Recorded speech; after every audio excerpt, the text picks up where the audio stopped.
ছাগলকাণ্ডে আলোচিত মতিউর রহমান ও তার পরিবারের সদস্যদের নামে থাকা ব্যাংক হিসাব, মুঠোফোনে আর্থিক সেবার হিসাব ও শেয়ার বাজারের বিও হিসাব জব্দের নির্দেশ দেওয়া হয়েছে। পাশাপাশি তার বেতন ভাতা, গৃহসম্পত্তি, ব্যবসার তথ্য চেয়ে এনবিআর এর কাছে চিঠি দিয়েছে দুর্নীতি দমন কমিশন। দর্শক, এই বিষয়ে আরও তথ্য জানাতে সহকর্মী জেমসন মাহবুব যুক্ত হচ্ছেন আমাদের সাথে।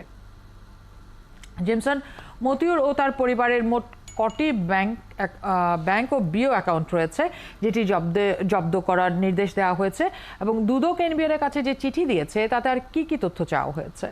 এখন জন্ম সনদ দিয়ে খোলো বিকাশ স্টুডেন্ট অ্যাকাউন্ট। নিজের বিকাশ নিজে কর।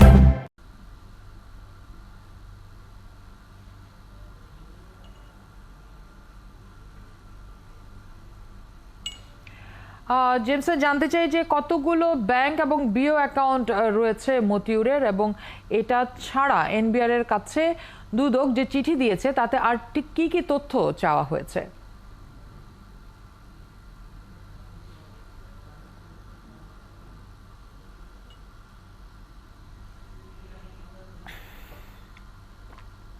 কারণ অনুসন্ধানী টিম যখন গঠন করা হয়, টিম গঠন করার পরে সেই টিম পরদিনই একটি বিভিন্ন দপ্তরে চিঠি পাঠানো হয়েছে। তারা চিঠি পাঠিয়েছে, সেখানে হচ্ছে আপনার তার যে ব্যাংক অ্যাকাউন্ট রয়েছে, কতগুলো ব্যাংক অ্যাকাউন্ট রয়েছে সেই ব্যাংক অ্যাকাউন্টের তথ্য চেয়ে তারা চিঠি পাঠিয়েছে। তাদের বিও অ্যাকাউন্ট কতগুলো রয়েছে শেয়ার মার্কেটে সেগুলো তথ্য জানতে চেয়ে চিঠি পাঠানো হয়েছে। একই সাথে আপনার তাদের সম্পদ কি পরিমাণ সম্পদ রয়েছে আপনার সেটা জানতে নিবন্ধন অধিদপ্তরে চিঠি পাঠানো হয়েছে। কয়টি গাড়ি রয়েছে সেই তথ্য জানতে বিআরটি এর কাছে চিঠি পাঠানো হয়েছে। তো এখন পর্যন্ত যেই চিঠিগুলো পাঠানো হয়েছে সেই চিঠিগুলোর মধ্যে আবার উল্লেখ করা হয়েছে শুধু মতিউর নয়, মতিউরের 2 স্ত্রী এবং তাদের সন্তান সব মিলিয়ে 8 জনের যে হিসাব রয়েছে সেই 8 হিসাব যেন তারা যে হিসেবগুলো তারা পাবে, ব্যাংক অ্যাকাউন্টগুলো পাবে, সেই পাওয়ার সাথে সাথে সেগুলো আবার ফ্রিজ করে রাখারও কথা বলা হয়েছে। যে বিও অ্যাকাউন্ট পাবে সেগুলো যেন ফ্রিজ করে রাখা হয়, এবং যেই সব সম্পদ পাবে সাথে সাথে সেগুলো যেন তাদের জিম্মায় নিয়ে যাওয়া হয়, এরকম একটি বিষয় তারা বলেছে। তো সেই প্রক্রিয়া কিন্তু চলছে। এখন পর্যন্ত আমরা জানি যে 16টি বিও অ্যাকাউন্ট জব্দ করা, ফ্রিজ করা হয়েছে। তো এরকম কার্যক্রম কিন্তু চলছে। এখন পর্যন্ত তাদের কাছে যে পূর্ণাঙ্গ যে রিপোর্ট, পূর্ণাঙ্গ যে তথ্য, সেই তথ্য কিন্তু এখনো দুদকের কাছে আসেনি। দুদক আসার পরেই সেই সব যাচাই বাছাই করে পরবর্তী ব্যবস্থা নেওয়া হবে। পরবর্তী ব্যবস্থা কি হতে পারে যদি জানতে চান, তাহলে সেটি হচ্ছে পরবর্তীতে আসলে সেই সব যে তথ্যগুলো পাওয়া যাবে, তার স্থাবর অস্থাবর সম্পদ যেগুলো রয়েছে, যেমন বাড়ি কিংবা তার যে ব্যাংকে যে টাকা, সেই টাকাগুলো তারা হিসেব নিকেশ করবে যে বেতনের সাথে সেই টাকাগুলো অসামঞ্জস্যপূর্ণ যে টাকাগুলো রয়েছে সেই টাকার উৎস সম্পর্কে জানতে দুদক পরবর্তী ধাপে তাকে জিজ্ঞাসাবাদের জন্য তলব করতে পারে।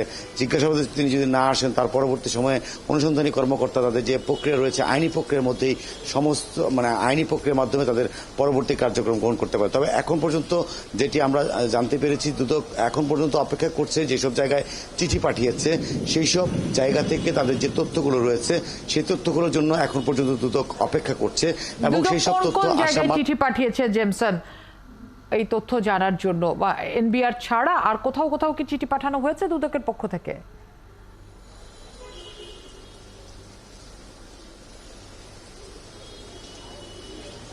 আমি আপনাকে বলছিলাম যে আপনার সেটা হচ্ছে বাংলাদেশ ব্যাংকের জন্য আপনার বাংলাদেশ ব্যাংক ইন্টেলিজেন্সের শাখায় চিঠি পাঠানো হয়েছে। ও আরেকটি চিঠি পাঠানো হয়েছে আপনার এসবি ইমিগ্রেশনে কিন্তু তারা চিঠি পাঠিয়েছে যেন মতিউর এবং যে 3 জনের বিরুদ্ধে, মতিউর এবং তার স্ত্রী এবং তার সন্তান 3 জনের বিরুদ্ধে যে বিদেশ যাত্রা নিষেধাজ্ঞা জারি করা হয়েছে, তারা 3 জন যেন ইমিগ্রেশন দিয়ে পার হতে না পারে। তো সেটিও সেই চিঠি পাঠানো হয়েছে। বিএফইউতে চিঠি পাঠানো হয়েছে। আপনার জয়েন্ট আপনার সিকিউরিটি এক্সচেঞ্জ কমিশনের চিঠি পাঠানো হয়েছে। বিআরটি এর কাছে চিঠি পাঠানো হয়েছে। নিবন্ধন অধিদপ্তরের কাছে চিঠি পাঠানো হয়েছে, এবং সেইটি আপনারা জানেন যে বাংলাদেশ ব্যাংকের আর্থিক যে অ্যাকাউন্টগুলো রয়েছে সেটি জানতে একটি চিঠি পাঠানো হয়েছে। নিবন্ধন অধিদপ্তরের কাছে তাদের যে জমি জমা রয়েছে সেই সব তথ্য জানতে চিঠি পাঠানো হয়েছে, এবং বিআরটিতে আপনি জানেন নিশ্চয়ই যে গাড়ির তথ্য জানতে তাদেরকে চিঠি পাঠানো হয়েছে। অনেক ধন্যবাদ জেমসন, আপনি রয়েছেন আমাদের সাথে। নিশ্চয়ই পরে সংবাদ সংযোগে আমরা আবারও আপনার সাথে যুক্ত হব। সহকর্মী জেমসন মাহবুব দর্শক যোগ দিয়েছিলেন আমাদের সাথে।